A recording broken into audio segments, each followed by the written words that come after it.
je travaille à l'Institut Curie, donc un centre de lutte contre le cancer où il y a une armada de radiothérapeutes, de chirurgiens et d'oncologues et une bonne formation en oncologie, mais très peu de ressources pour la gériatrie, hein. On a un oncogériatre, un et demi depuis peu, une infirmière référente en oncogériatrie et puis une IPA qui nous aide un peu pour les suivis aussi. Alors, nous, on m'a demandé de parler de l'évaluation gériatrique initiale, hein, donc qui peut se dérouler soit en consultation, soit en hôpital de jour, soit en hospitalisation, en chirurgie ou en médecine.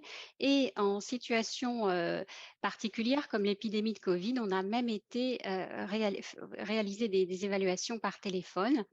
Tout dépend en fait du contexte et de l'urgence à initier un traitement anticancéreux, de la question posée, des ressources soignantes et les patients nous sont adressés pour des indications théoriques de traitement qui ne sont pas toujours posées d'ailleurs. Vous avez ici différentes indications théoriques proposées en sachant que tous les patients qu'on va recevoir pour une évaluation gériatrique sont en situation complexe parce qu'on fait plusieurs triages.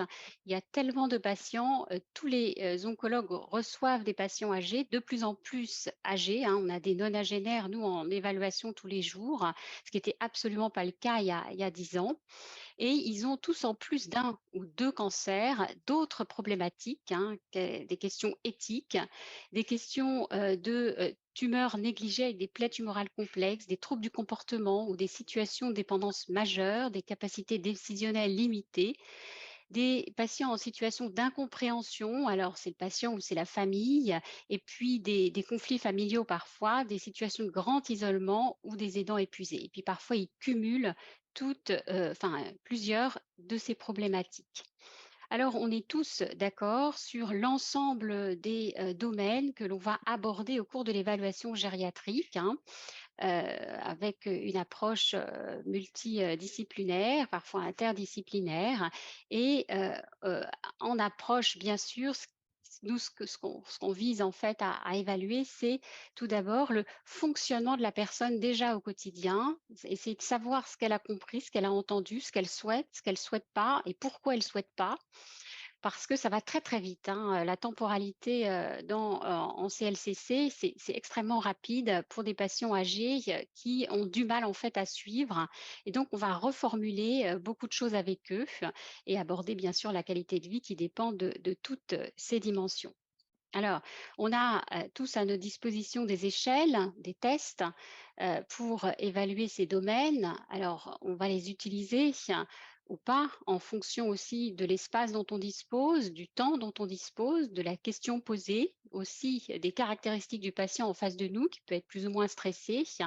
Celles qu'on utilise bien sûr tout le temps, à chaque fois et même dans le suivi, ce sont les échelles d'autonomie ADL et IADL.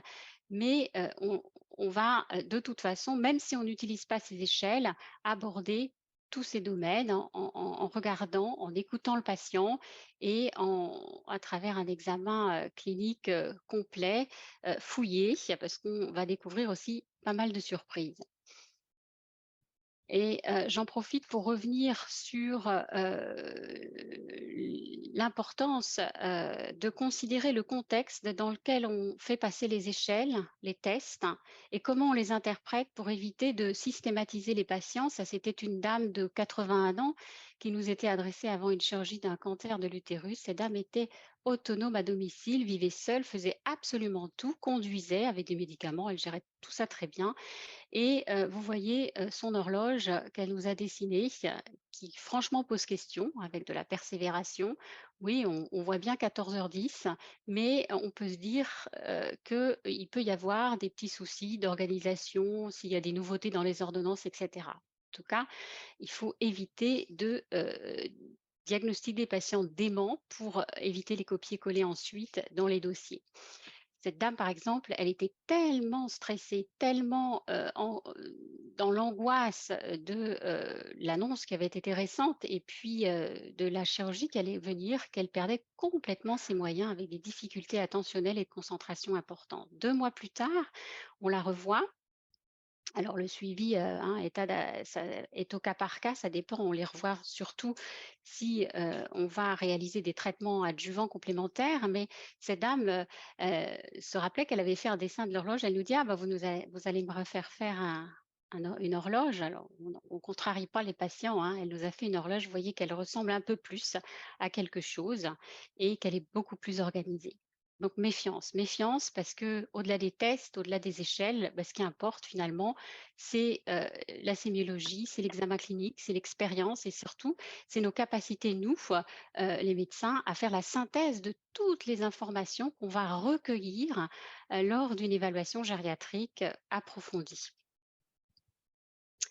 L'évaluation gériatrique, c'est aussi, le temps où il se passe des tas de choses, hein, pas seulement l'évaluation de tous ces domaines moteurs, sociaux, psychologiques et cetera.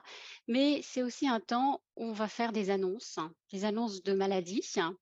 Parfois, ils ne sont pas tout à fait au courant. Des annonces de métastases, des annonces de possibilités de traitement ou non.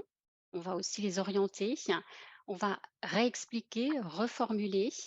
On a la chance aussi que quelques oncologues et quelques chirurgiens puissent nous rejoindre en consultation ou en HDJ pour, en direct, hein, réaliser une réflexion un petit peu partagée avec les patients et les aidants. C'est vrai que c'est très apprécié par les patients et puis, on peut être amené à réaliser des soins de plaie, des soins de nursing, des gestes. On peut aussi présenter certains acteurs de soins de support ou les faire intervenir déjà. Parfois, c'est le temps d'administration de traitement si, contexte douloureux, angoisse, agitation, etc. Et puis, on réalise beaucoup de liens déjà pendant l'évaluation gériatrique, hein, avec certes le médecin référent, mais parfois d'autres professionnels. Et on fait aussi du lien avec l'extérieur pour récupérer des informations souvent, parce qu'on n'a pas tout le temps ce qu'il nous faut, et puis pour en transmettre et commencer à élaborer un plan de soins qui soit pertinent avec non seulement les problématiques du cancer, mais aussi les attentes des patients. C'est aussi le temps où on se soucie des aidants pour repérer leurs souffrances, s'enquérir de leurs besoins et les orienter vers des professionnels, vers des plateformes d'aide aux aidants, des groupes de parole, etc. Et puis, bah, si on y arrive, hein, si on a une infirmière avec nous, ce qui n'est pas toujours le cas malheureusement, quand elle est là, c'est génial, eh bien, on essaye d'inclure les patients dans les études. Qu'est-ce qui amène à l'évaluation gériatrique approfondie? Donc, on a parlé beaucoup du G8. Certes, il y a des chirurgiens, c'est surtout les chirurgiens qui jouent le jeu d'ailleurs plus que les oncologues, qui renseignent le G8. Mais aussi, c'est, via une RCP, via un coup de fil, un mail ou, une rencontre, d'un collègue dans le couloir qui vont nous solliciter pour programmer un patient. Savoir que les G8, je les reçois tous et quand il est inférieur ou égal à 14, eh bien, je vais regarder le dossier et là, je vais encore trier pour, finalement convoquer les patients pour lesquels les traitements les plus toxiques sont recommandés, savoir la chimiothérapie, la radiochimio, la chimio-immuno et les chirurgies lourdes.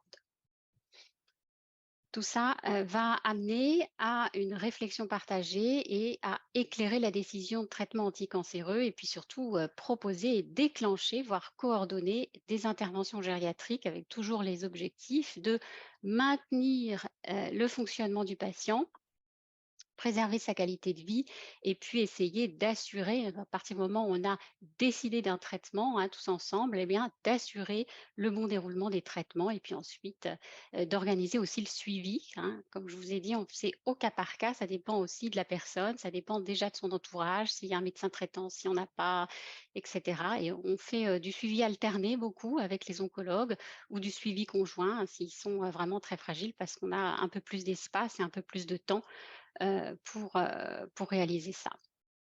Alors il faut bien sûr, souligner le caractère essentiel des liens, avec la ville, hein, qu'on réalise, quotidiennement, hein, que ce soit notre assistante médicale, alors elle nous aide beaucoup dans la coordination, donc notre infirmière référente en oncogériatrie et puis avec, Monica Pierrot qui nous a rejoints. On est, sans cesse un peu en contact, hein, avec, l'extérieur, que ce soit des libéraux, que ce soit les acteurs de d'autres établissements de soins. On sollicite beaucoup les SIAD, les services de soins infirmiers à domicile, les dispositifs, d'accompagnement à la coordination. Voilà, je vous remercie. J'avais 6 minutes, j'aurais beaucoup de choses à vous dire, mais je me tiens au temps, j'essaye.